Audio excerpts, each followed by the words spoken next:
upgrades, and then Okay. Yep, that's no, outside of my my focus. But right at this okay, point, yeah, cool. Thank you. Have a good session. yeah. Thanks. Okay, bye-bye.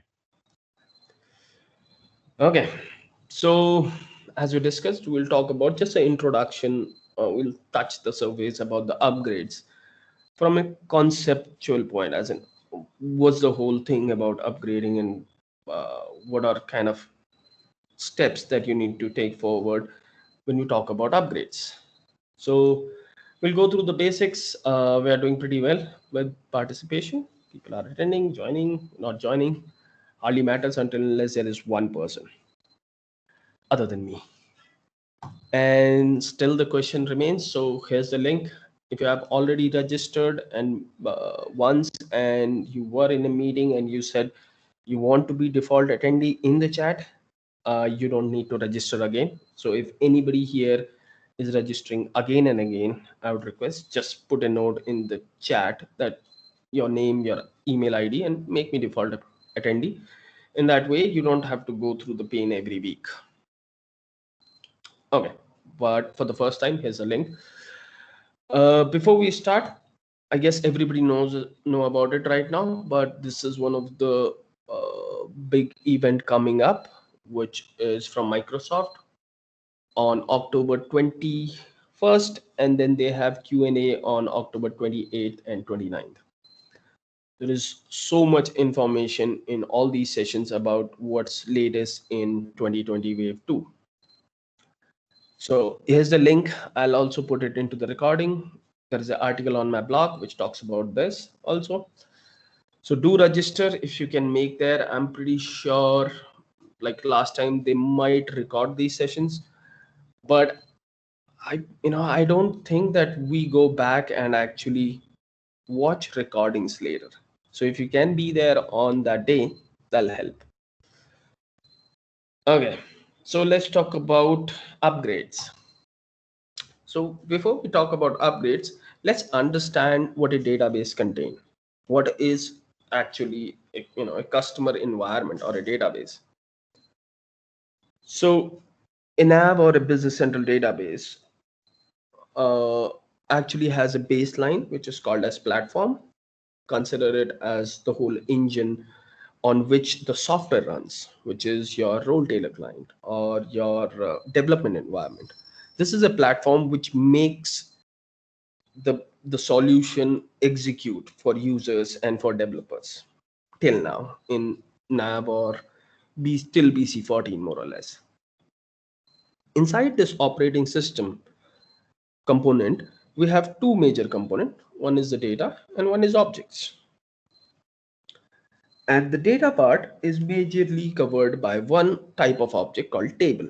So consider table as a spatial object which holds that data which is inside the database.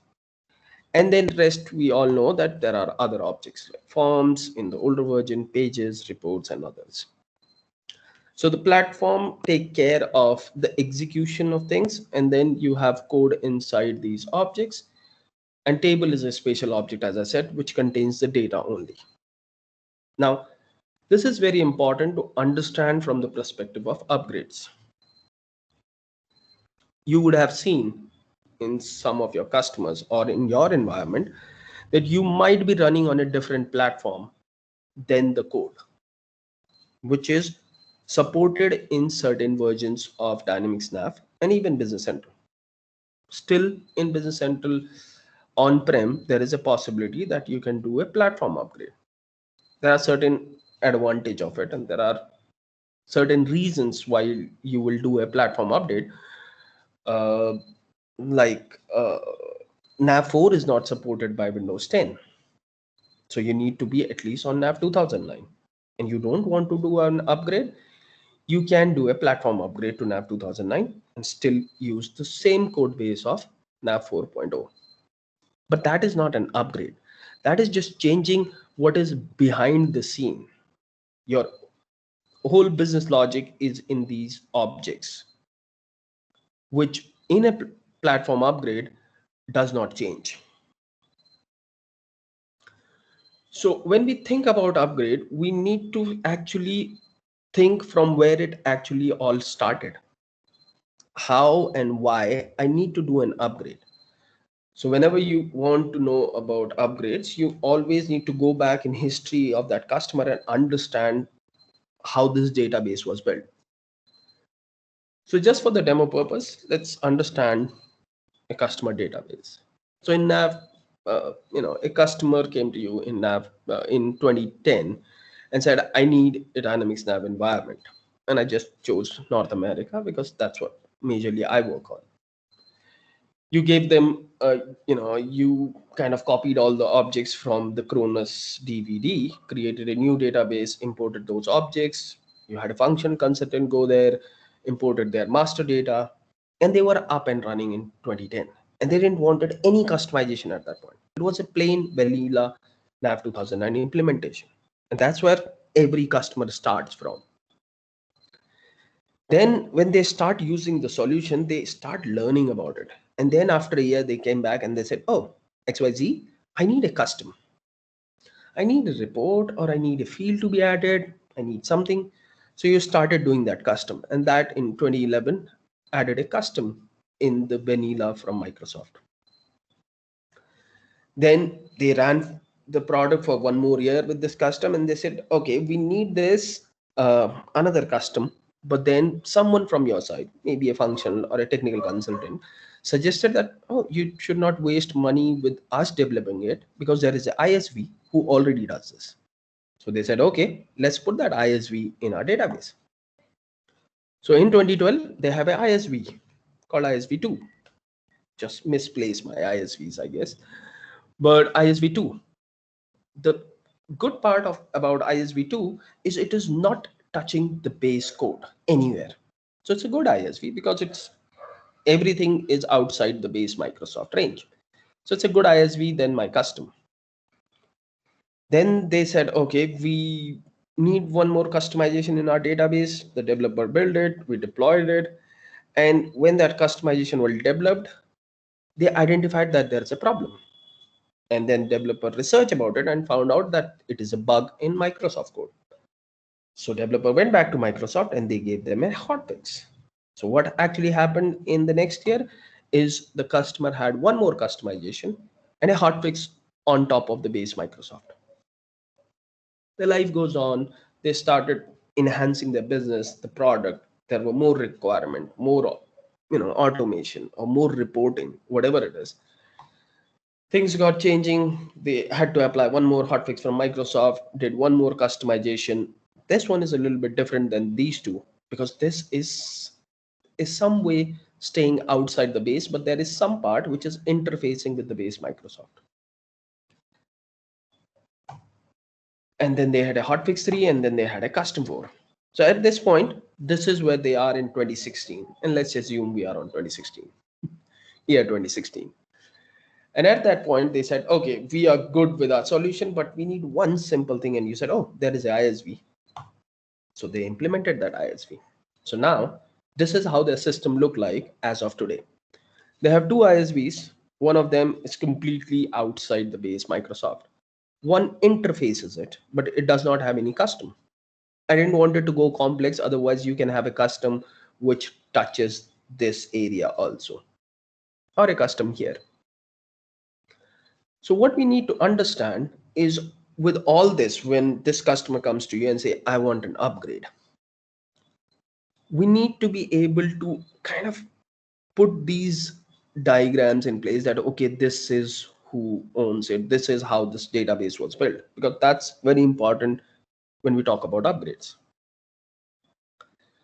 So anytime we touch the base Microsoft code, that creates a delta or a difference between the base release and your custom code, either this or even the Microsoft hotfix. Even this ISV is also touching some base, and there can be a complex one where a custom is also modifying ISV and also the base around that ISV. But I didn't want it to go there. So the first thing we need to identify is who is responsible for what. Whose responsibility is which piece? Because it's not all ours as partners or as developer, for that customer. There are different parties involved to make this database what it is today. So we need to identify whose responsibility is which piece. So the first major player in this is Microsoft. And Microsoft has for sure responsibility of the base Microsoft code. They also have responsibility of all these hot fixes. It's a Microsoft responsibility. So okay, now we know that out of this whole custom database, there are four pieces which are owned by, or responsibility is owned by, Microsoft. Then the other key player in this database is the ISV partner, either one ISV or two ISV. They hold the responsibility of these solutions. And we'll come to that, what that means in a while. So then these two are also assigned to kind of ISV. Now what's for us? We actually own these pieces, which we have built. So there are different players when you look at a database, and you need to understand who owns which piece, because that comes very important when you start talking about upgrading. So now we know that, okay, these all hot fixes and the base Microsoft code is owned by Microsoft. These ISVs are controlled by ISV partner, and we as partner can be hold accountable only for these four customization that we have done. Okay, so let's talk about how and what to upgrade, because as in the previous slide we identified accountabilities. So as per me, I'm only accountable for these four pieces. So what you actually will do is you'll try to create a database which have all the pieces which we don't own as partners. It should have everything which we don't own. So how we do that? We take the same version of the product that customer is using, which is NAV 2009. We apply the same hotfix from Microsoft in the same database. Then we request ISV for their objects, and they give us objects, and we merge them in the older versions of the product to replicate it, to kind of going in the past and understanding how that database was actually built. So these are all the pieces that we don't own as partners. This is somebody else's accountability. So we build this environment. Now what we'll have to do is we'll have to compare this environment with our customer environment.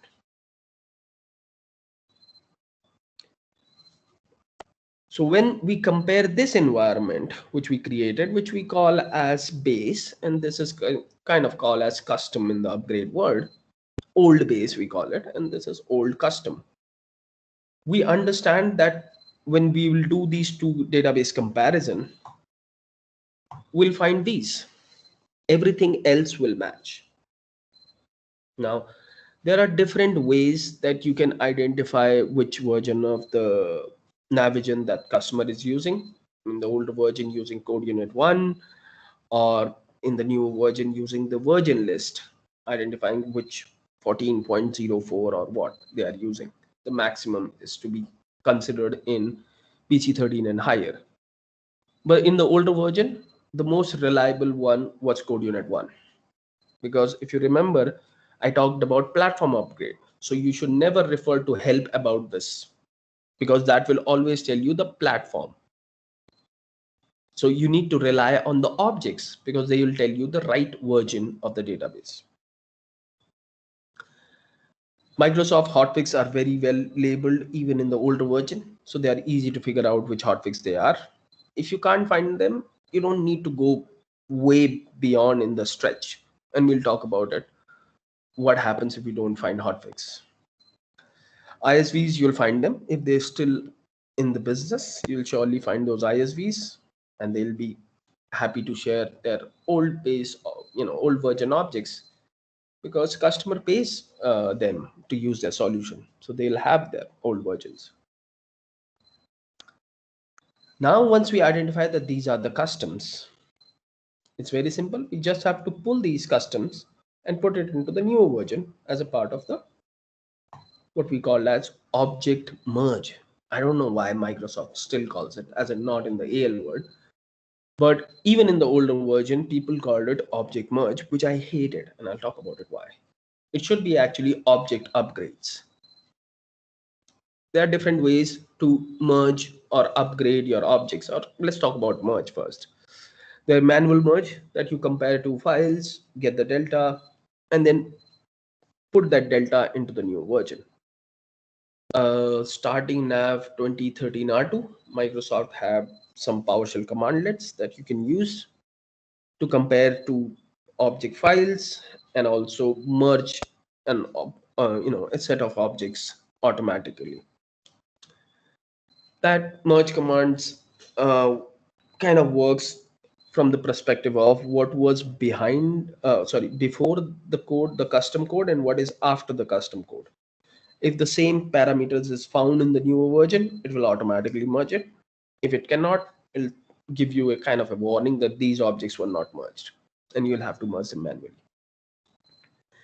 Then there are also some third-party tools to do auto merge, but if you are on an older version, no project will be auto merge completely.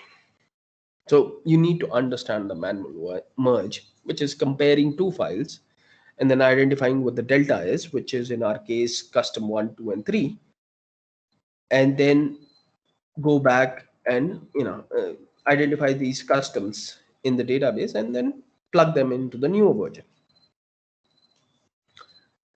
So when we are go ahead. Sorry, Saurabh, to interrupt in Yeah, go between. ahead. No problem. What would be the best way for the merging? Will it be the manual merge or it will be the auto merge? So even before Microsoft announced the Business Central or the extension model, I'm always a fan of manual merge. And the reason is because I don't consider this word to be true. I consider that it should be object upgrade. Now, what happens when you say merge is you are bringing a legacy code, I don't know from how many years. The product is 30-year-old, so maybe a 30-year-old customization as it is to the newer version. We understand that we are upgrading that customer, but all his customs are still 30 years or 10-year or 20-year-old. Right. And that is something you should never do. As in, you should always do an object upgrade, which is writing that code in a better way into the new version. And that you can only do when you do a manual merge. Okay. Now, when we talk about upgrading to Business Central, believe it or not, everyone will have to do a manual merge because you need to event out all your custom code. There is no tool which can event your custom code into a eventing code unit. Okay. Because that's a human brain you need.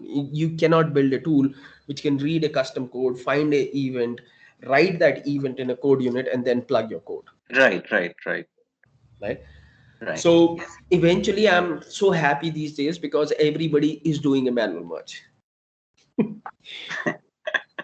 Because that's more logical, because irrelevant changes or any old code, you do not want to merge it to upgraded version. So it's always preferred to be manual, I believe. So I thought the auto merge would do the same, but Auto merge doesn't do anything. Auto merge, any it's auto merge completely tool. move the code, right? Yeah, it just, so the way it works is uh, it takes the baseline like we build a slide ago. It takes that baseline and it takes that custom, compares those two, and then when it finds a custom in a object, it looks what is the code before that and what is the code after that, or if it is a field, what is the field before that and what is the field after that. Okay. If the tool is able to find the same pattern into the newer version, then it copies the code and pastes it there. It cannot do rewriting because that's a manual thing that you'll have to do. No tool can do rewriting for you, right? The typical examples are when Microsoft changed dimensions. If you have a custom on dimension, that will never get auto merge. Or when Microsoft change approvals to workflows, There is no auto merge tool which can convert your custom code of approvals to a workflow. That all that logic need to be rewritten. And the worst part is we only rewrite something which cannot be auto merge, Okay. which is easier, which is time saving. I completely agree. But you come in the newer version with a huge baggage of your old legacy code. Mm-hmm. So I prefer that everybody should try to do a manual merge if customer agrees. If they don't, then yeah, auto merge is not something which is so complex to run. Okay.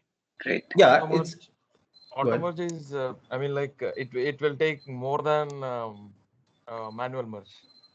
Not exactly. It If you know how. takes Oh no, time. we use it. We use it, and it doesn't take time. So the and maybe in the next session, if you guys want to see, I can show you how auto merge works. It's super simple, and if you are on 2013 and higher, it actually gives you approx 80 plus percentage output. It I have seen it going 100%, merging everything, but at the minimum that I have seen it starting NAV 2013 and higher is approx 70 to 80%. And if you want, next time when we talk about upgrades, we can surely see the auto merge. But Saurav, let's talk about a case where there are fields added, and we Mm-hmm. are talking about upgrade from earlier version, maybe 2016 or earlier, to Business Central. Now we Right? are on extension. So will auto merge kind of thing work in this case? No, When it's we have to do only till extension the kind of NAV thing. word. It's only in the NAV word. Yeah, yeah, that's what I was So thinking. That yeah, every upgrade that you do will have to come and stay in Business Central 14. You'll have to, as an behind the scene, if your customer is going to, let's say, Business Central SaaS from NAV 2013, you still will have to take a jump in BC 14. That's the minimum, because that's the point where Microsoft have tools to upgrade your data, and we'll talk about data upgrade. So for the data upgrade, you'll have to come to Business Central 14 either ways. So whenever you are upgrading, auto merge till BC 14 makes sense if it's a time crucial project. so are you talking about the auto merge of merge tool kind of tools? I Yeah, believe you as have in used merge tool or I never use merge tool because when I kind of get into upgrade, these commands were there from Microsoft, and they okay, solve all my purpose. okay. Comparison, merging, everything. And maybe in the next session when we talk about it, we can specifically talk about these commands from Microsoft and how they help.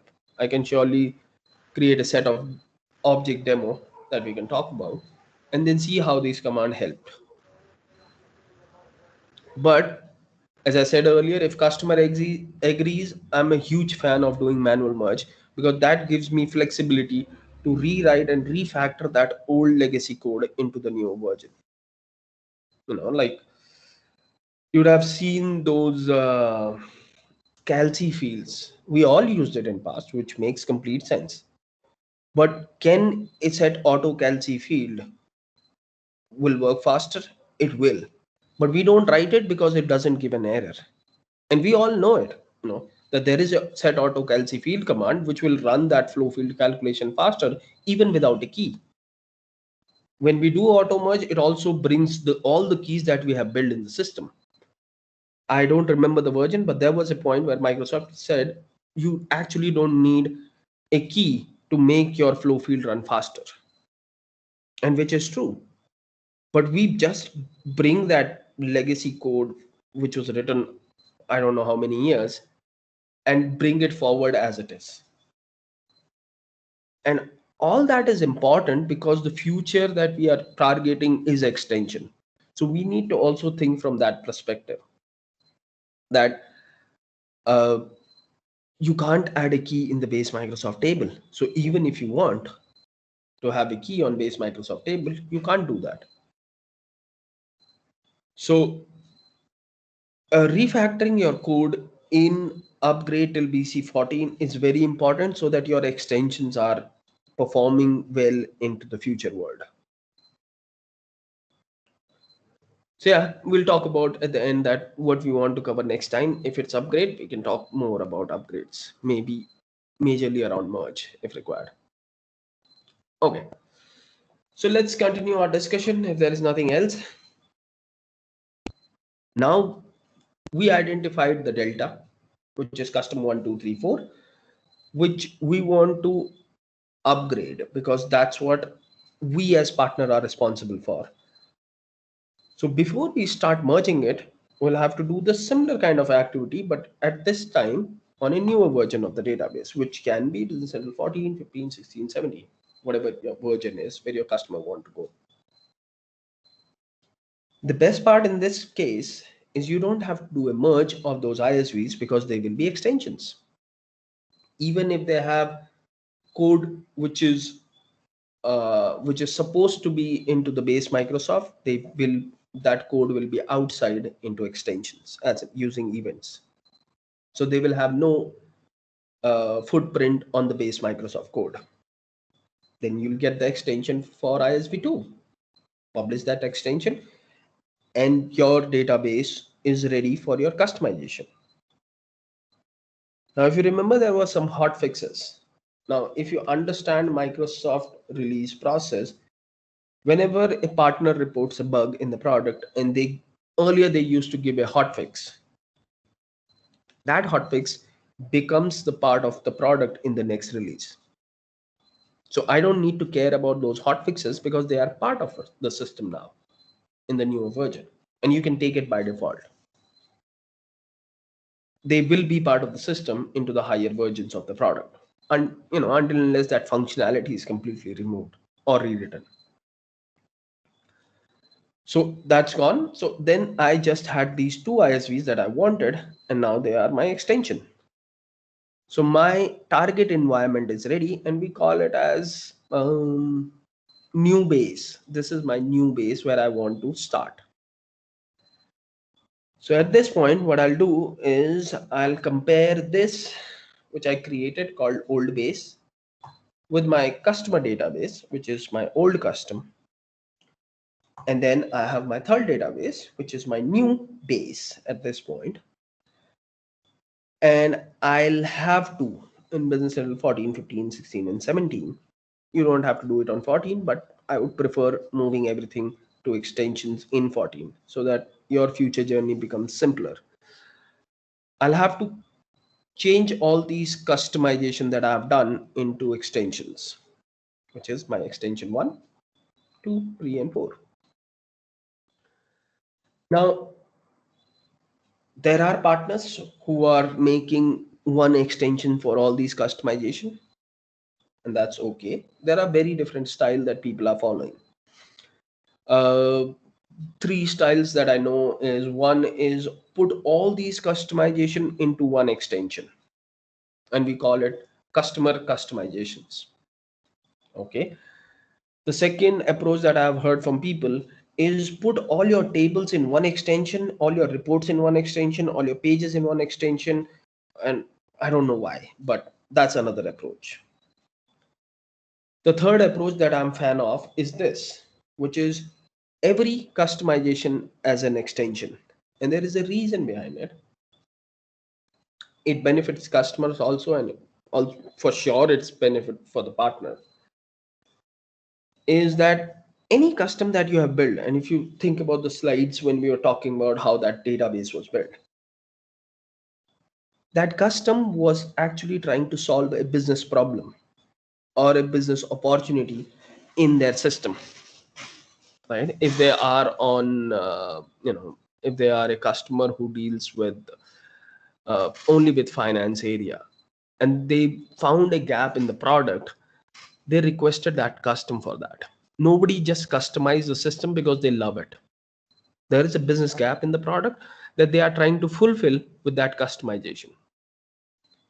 So if you make that custom as a separate extension, and I'm again not saying to build an extension where all tables are there and a separate extension which have all pages and all.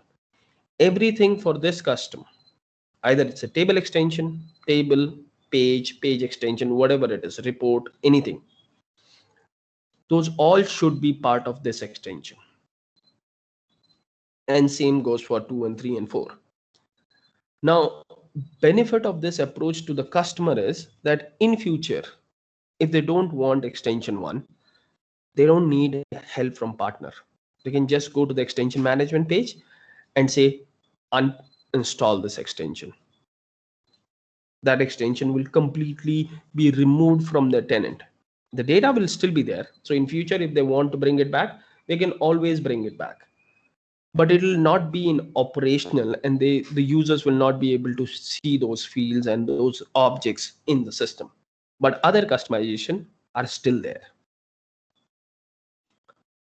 It also reduces to have an IT expert on the customer side who knows about all the customization that are done in the system, because that's a dependency that you're creating with one human being, or maybe a set of human being, that these guys know everything about our system.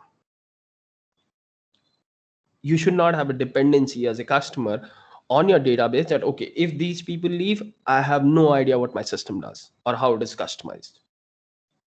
People follow different approaches, like writing huge long lines of documentation around each customization that's done.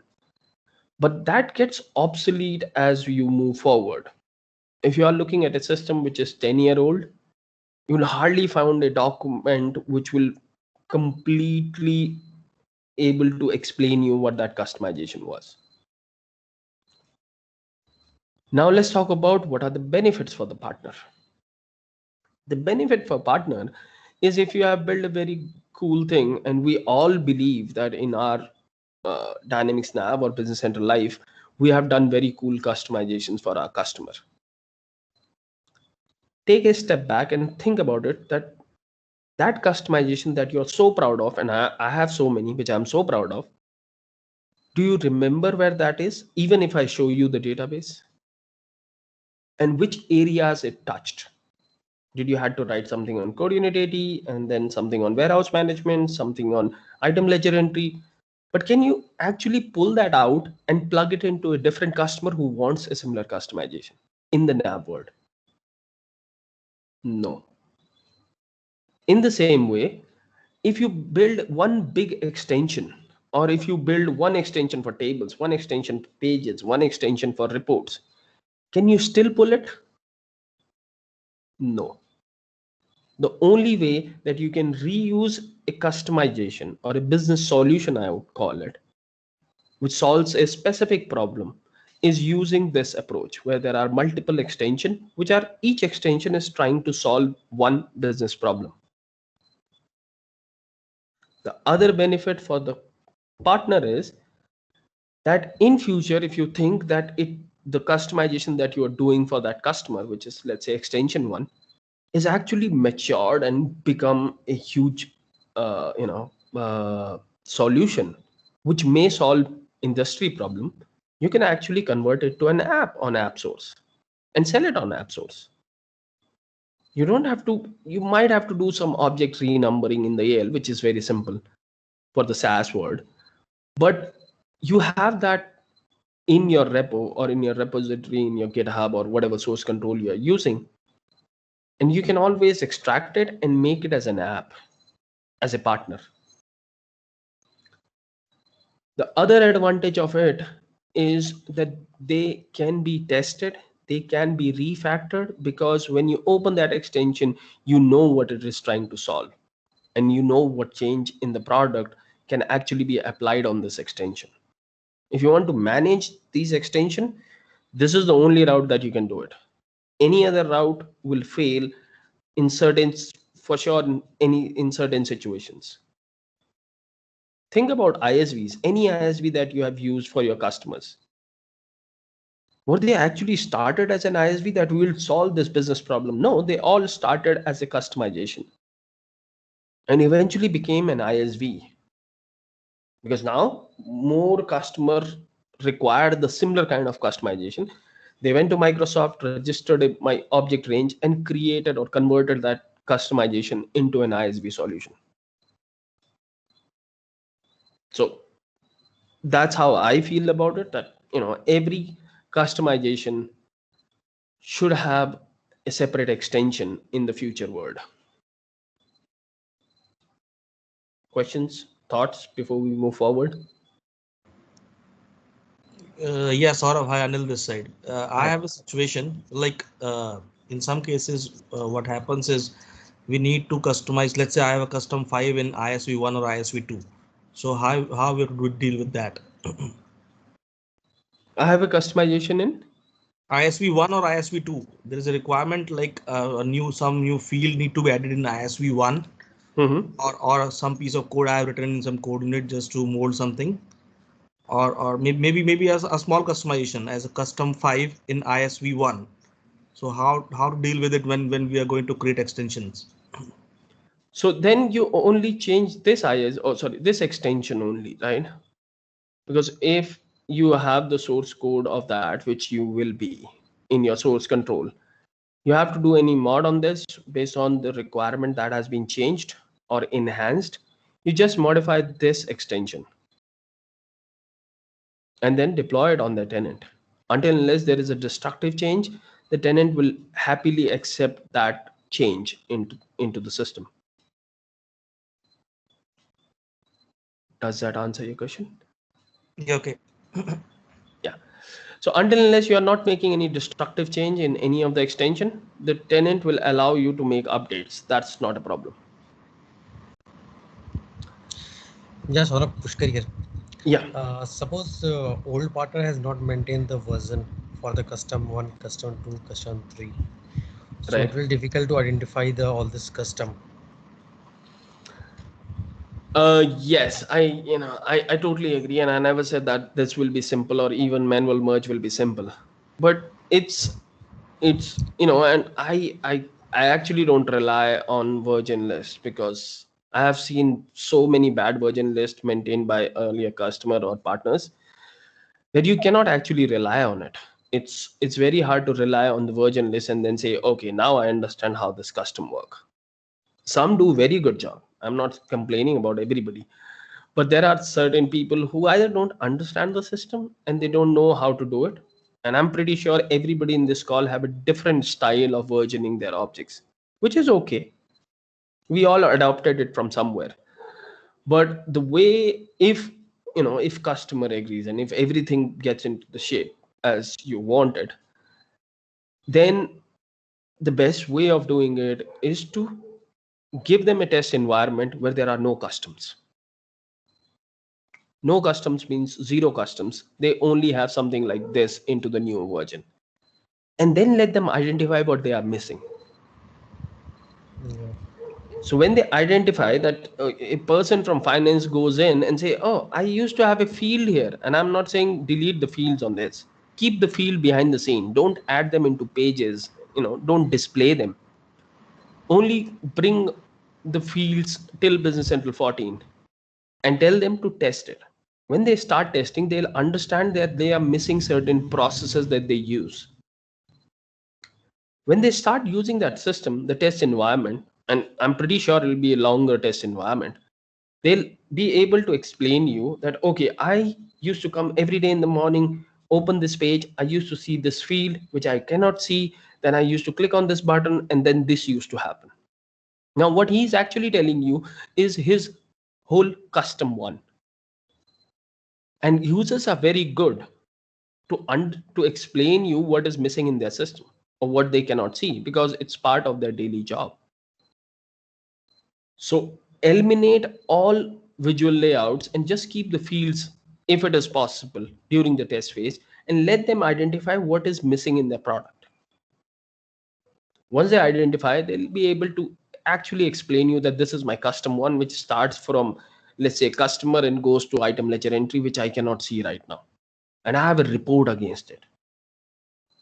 Once you start adding those customs in your extension, they'll keep on educating you that what is missing. Yeah, everything looks good, but I had a report which I cannot see. Add that then. Because if you take this step now, and I totally agree that it will be time consuming, it can be painful for the time, but it's a pain that we'll have to take either today or tomorrow. In future, otherwise, if you make one big extension, someday in the future, that will become a problem. It can be because of the changes from Microsoft. It can be because it's not manageable and you actually want to split it, you take it here, you take it in future, it's your call. As clean as in, we all want our data, customer database to be cleaner, performance improved, and there is cost and pain associated with it. It doesn't happen for free, and it doesn't happens until unless you start putting some more efforts. And I know that there are certain set of customers who don't care about anything, and I'm not suggesting this route for those customers. If they don't want it, you cannot do it. At the end of the day, if a customer wants his database upgraded in 2 weeks, then you will go through auto merge. You will bring everything as it is and you let them have that. And if you think about it, those are the customer who complain about the product. Oh, this is not giving me anything. This is super slow. Yeah, because you chosen that route. But yeah, this is kind of the utopia situation or the ultimate destination that everyone should be if possible. I don't recommend any other route. One big extension, pain. Splitting your extension by object wise, it's again a pain. Think about somebody else working on that project who had no idea what you have done, and you have a big extension. He'll never be able to understand why and what was done maybe 5 years ago, even in the extension world. So extension give you the power if you use it in the right way. If you don't use it in the right way, it'll be more messier than the NAV environment or CAL world. Best part is like we can plug in and plug out whenever required. Right. Okay. Anything else before we move forward? No. Saurabh, I have a question. Yeah. Let's assume, let's think I'm an ISV, Mm-hmm. and means I have an add-on, and this add-on has added, let's say 20, 50 or n number of fields in one of the base tables. Mm-hmm. By delta or by comparing or by some means, I know these are the fields which were added as part of this add-on. Is there a tool, some automation, something which can create my table extensions without doing that manually? Yes. Is there somewhere something to do Yes. that? So the way it works is, if you have a database on the CAL world with just things that are supposed to be in the table extension. And what I mean by that is that you have, let's say, 20 fields in the customer table in any range, 50,000 or ISV range. And then you have no keys added, you have not modified any base object, base field property or size and anything, and you have not written any code in the middle of the object. You can have your own functions in that table, new functions, and that's allowed. You can have code into your new field triggers, that's also allowed. But you cannot change the base object, more or less. End of discussion. Once you have that environment in your CAL world, then using something called as text to AL exe, that's part of your product DVD, you can give it a baseline. So the way it works is, you will have to compare that object set with a baseline of Microsoft, which will create a delta file automatically. Right. You feed that delta file to text to AL exe, and it will convert it to a table extension and a page extension if required. Okay, that's exactly what I was looking for. That you know the delta from the data, these are the fields. Yeah. Okay, fine. That So answer. delta that generates out of the compare commandlet can be fed into a text to AL exe, which then outputs it as a table extension or a page extension. And we can talk about it if required in the future. Okay. Thank you. Okay, so we have talked about the object merge, and at this point, let's assume our object merge is over, where our extension in place and everything in place. Then comes about the data upgrade, which is a little bit different in ALBert, and we are not going to touch that. But if you remember our responsibility discussion, that's where this comes in a very big way when we talk about data upgrade. We had three parties: Microsoft, ISVs, and we as partners. Microsoft, till today, even in Business Central and everybody, all these players have a defined area where they can do their things. Microsoft can do it in this range. The first range is for the W1 and to the localization range. This one is for the test that Microsoft uses, and this again on that manufacturing side, and these are system tables. These are kind of logged by Microsoft, and they own these objects more or less. ISV have a separate range from Microsoft, and that area is locked by ISV. So neither we as partners can use that range, and nor Microsoft will ever create an object in that range because that is locked by ISV. And then all of us know that we operate in this area. And I guess I added one more zero, which is wrong. So 50,000 to 99,000 is our area where we live. So all these three parties which are part of this database have their own responsibility to write the upgrade logic. And there is a reason behind it. I as a partner don't know what is changed between NAV 5 and NAV 9 or NAV 2009 to NAV 2016 because I haven't written it. I don't know. I as a technical, I can go inside the database and understand how Microsoft changed the dimension engine or from approval to workflow. Makes sense. But I was not the developer, so I cannot write a data update logic, because if dimension was changed from a 2009 model to a 2013 model, that's the responsibility of Microsoft because they changed that model. In the same way, if ISV does some changes in its own solution, then they are the person responsible to write upgrade logic for it. Same applies for us. If we change anything on our area, and when I'm talking about data, if you remember the slide 1, data is only around tables. So if I change something on my table schema, then I need to write an upgrade logic to update that data.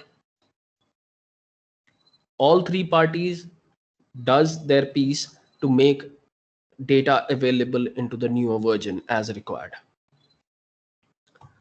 The question that I keep on getting about data upgrade is how we identify that I have to come from X version to Y version. And the keyword is trace backward. Always look backward. So in the scenario that we were discussing, we were coming to Business Central 14. So let's understand from which version of the product you can actually upgrade to Business Central 14. And the major player in this game is Microsoft because they have the majority of objects and responsibility. So when you look in your Business Central 14 DVD, you'll find something like this.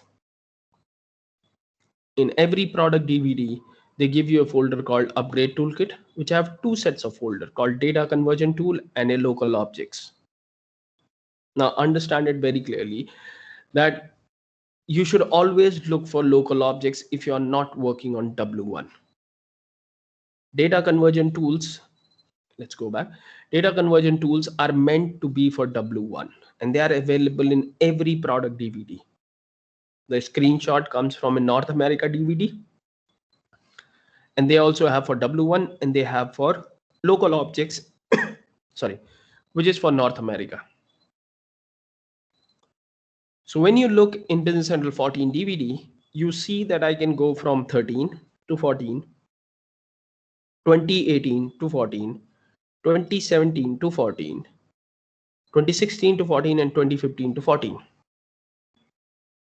Okay, and these are the upgrade logic that they have written, and they have documented it in MSDN how to follow it. Sorry. When you reach out to ISV, surely ask them what is your upgrade path, and they'll for sure share a object set and a step guide that how to upgrade our data. So once you have seen this, you know that, okay, I'm upgrading to Business Central 14, but all of these version listed here is not the version from where my customer is coming from. So the minimum in this is 8.0, which is NAV 2015. Open business NAV 2015 product DVD, go to the same folder and see what's inside there, which is something like this. That in from which version you can come to NAV 2015, which is 601. And in the old days, there used to be two object set from Microsoft. So 601 and 601.1, they were step 1 and step 2. Okay. And then 700, which is NAV 2013, and 710, which is 2013 R2. So I can upgrade to 2015 from these three versions. Now, just for discussion's sake, let's assume even this is not the version, which is 601 for my customer. He's more behind than 601. So then you go to 601 product DVD and see what's there. Oh, sorry. When you go there, you see two folders. In W1 and in local objects, you see two sets of objects, which says you can upgrade to 2009 R2 from 3.70 or from 4.3. Is this your version from where your customer is coming up? Then your research is done that you'll have to come from 4 to 2009, then 2009 to 2015, and then 2015 to BC14. But at the same time, maybe your customer is coming from a native database. That was an option in 2009. Then there is a separate SQL migration upgrade, and that runs within the version. Just for argument's sake that, oh, my customer is sold, go back again in the product, and this is now 4SP3. You'll see that you can come to 4SP3 from 3.7, 3.6, 3.1, 3.0, 2.65, 2.60. All these versions are still can be upgraded to Business Central 14 or SaaS if required. All these product DVDs are available with Microsoft. You can download them, and within the product DVD, you'll always find it. That has been a slight problem at this point. They're trying to fix that, but the older product DVDs are not available, but you can always go from any version to the latest and greatest version. So once you have identified that, okay, let's assume for the argument's sake is that your customer is coming from 4SP3. So from 4SP3, you'll have to take a jump on 2009 SP1. Then from 2009 SP1, then from 2009 SP1, you can go to Business and NAV 2015. Then from NAV 15, you can actually go to Business Central 14. Now, these are the steps defined by Microsoft, and they don't decide it randomly. There is again a reason behind it. An upgrade toolkit is available for a version that is still in mainstream support from Microsoft. So when Business Central 14 was released, all these versions were supported by Microsoft in the mainstream support. So they have an upgrade path for all of those versions. If the product is out of mainstream support at any point, let's say in CU11, if NAV 2015 goes away, this single file of 80 to 140 will be removed from the upgrade toolkit folder. So it's not a random decision made by Microsoft. It's based on what we support as of today. Once you have identified that, okay, this is my path, or these are the steps that I have to take, all the intermediate versions that we talked about, which in this case is 2009 and 2015, you just have to merge your tables. And the reason is because we are just doing the data upgrade. We don't want your code units. We don't want your pages. You can rely on base Microsoft objects other than tables. You'll have to go to a table merge process in all these versions so that the data can be brought forward to the future versions. And in Business Central 14, you will merge everything because that's your target version. Does that make sense? Or are there any questions on this?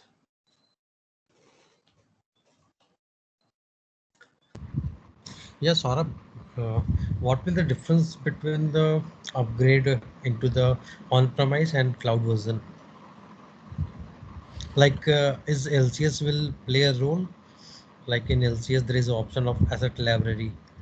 If we have any VM, we have hosted cloud on cloud. So from asset library, we can directly run this data upgrade tool or what? So for cloud, as we all understand, there are two requirements: that all your custom code should be an extension, and all your data should also be part of your extension. Okay. Once you reach to that stage, which you can reach at least in Business Central 14 as of today, then there is a replication extension from Microsoft, which can replicate your data from your on-prem to Business Central SaaS environment. Okay. It doesn't do it overnight, but the way it works is that you still are operational on your on-prem environment. Your customer is using your system as it is. Behind the scene, the data is being kind of copied from your on-prem environment to the SaaS environment, and it works in terms of delta. So if it have, let's say, copied 1,000 item ledger entries on your SaaS environment, and tomorrow user creates 10 more entry, it'll start and adding those new 10 entries or modified 10 entries. It will take those 20 entries and replicate it to SaaS. So it keeps on happening behind the scene, and based on database size, it can take 30 minutes to 30 days, depending on how big is the database. Once in the replication extension, you see that everything has been replicated. At that point, you stop your on-prem services and share the URL of the SaaS environment with their users, and they start using the SaaS system. Yeah. Is it like, suppose we will take in the cutover time to the client and we'll start the data upgrade, we'll do the as like on-premise. Once we complete, then we'll inform to the Microsoft. Then they will move entire system from on-premise to the cloud. Is They it don't like do that? it. It's not like that. It's actually in your where is it? Let me see if I can find that. In your extension management window, once you are on Business Central 14 and higher, there is actually an extension for data replication. Okay. Okay. Which asks you certain questions: that what is your SaaS tenant, then checks your authenticity and all.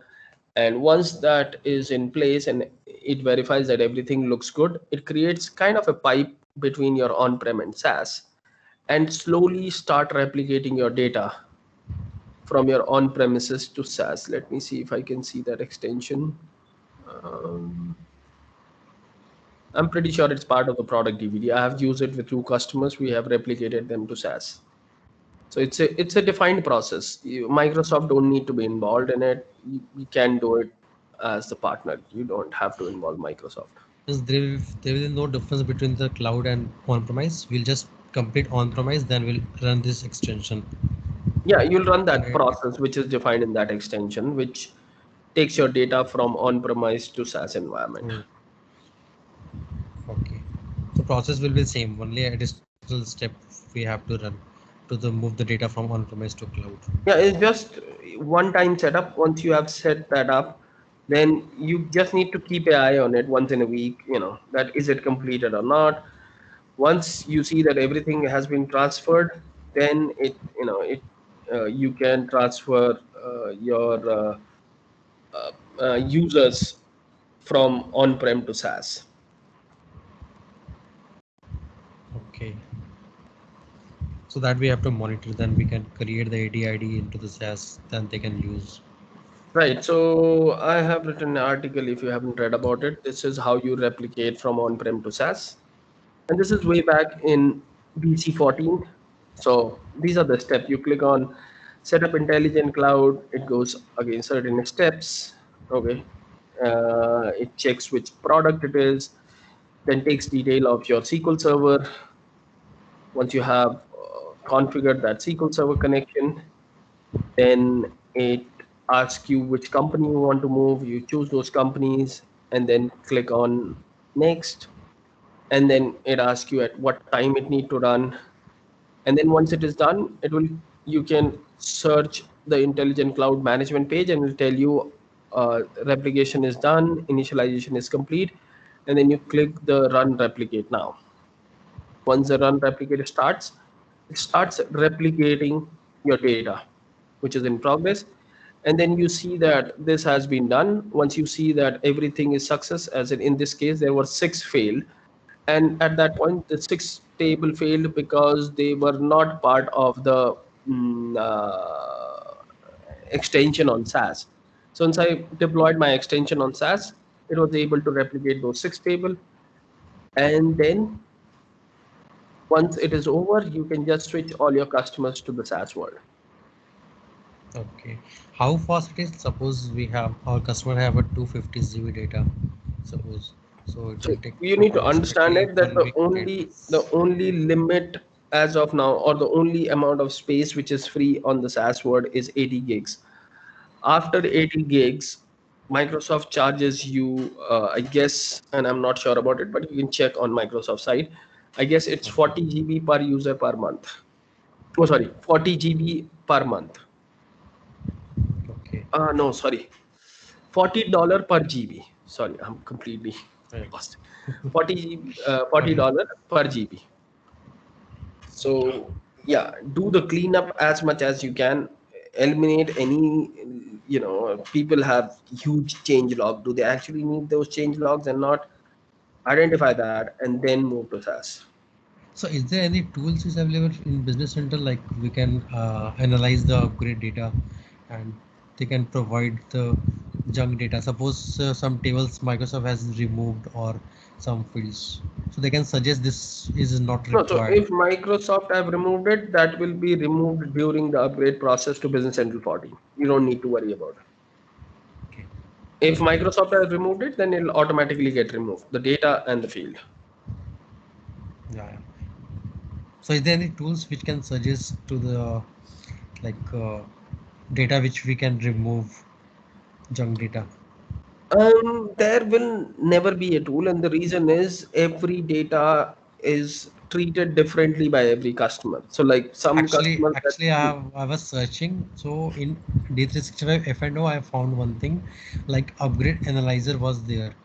So when we run that tools, it suggested that many tables you can look into this. You can discuss with the client and Microsoft by default suggest. yeah, Is it like I don't know that there is a tool on Business Central, and the reason is very business? simple. Like, uh, some of your customer will say that I don't care about my change log entry data and eliminate it, which is one of the biggest data that you will see in some customers. And Correct, some correct. are so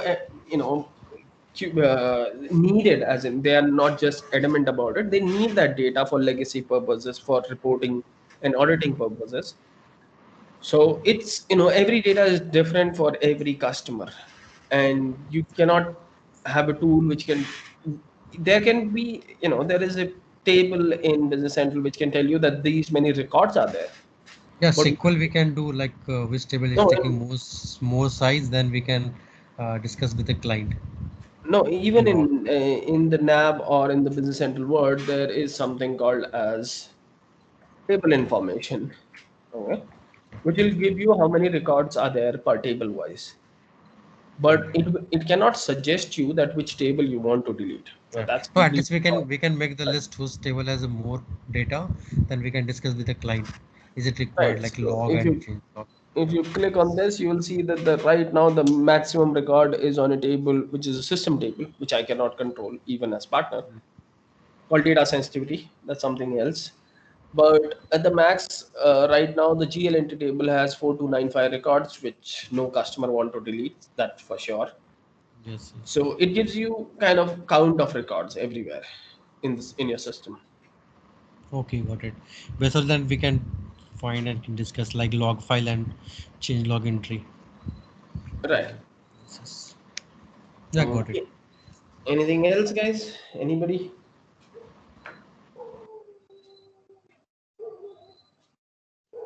No, Saurav. It's all good. All good. Okay. So let me open my list. What we have remaining that we talked about. Okay. So we touched base on automated testing a week ago or 2 weeks ago, I guess. And we touched base on Docker artifacts, right, Manish, last time? Kind of. Right. And Saurav, we can't see the list. Oh, sorry. I'll just share the list here. I'll hide. Sorry. Where is that? Okay. Here is the list that we talked about maybe 4 or 5 weeks ago. You have the JSON object there. I'm not getting time. Maybe I'll get time next week to have some Okay. research on it. But this is kind of the list that we talked about. Okay. So anything that is covered, we can still cover it as an automated testing. I think some people said that we want to have an extended session on it. That's not a problem. I don't know. One of these topic, I forgot her name. Jyotsna wanted to present. I have certain topics which I have no idea, like integration CRM. I'm still learning CDS. Can't do much. Power Platform, very limited one on that. Uh, Azure Functions, use it once, so I don't know much about these. And others are still there. So if everybody want to use their keyboards and put their views about and use these numbers other than what is highlighted, because that is something which I have very limited knowledge. So skip these and put the serial number for the next week. And it can be a repeat, that's okay. We can talk about automated testing again, or we can talk about upgrade process again. So yeah, guys, keep putting the numbers. Yeah, I knew Manish will say 15. And I still see people here. Guess you want to do some vote. Otherwise, I'll have to work on JSON object if nobody votes. Okay.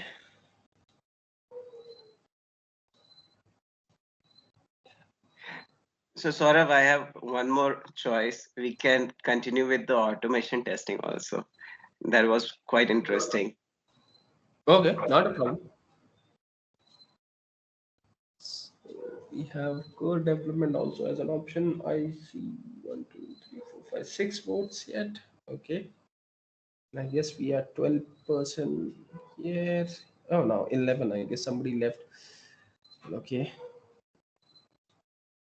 6 or 7.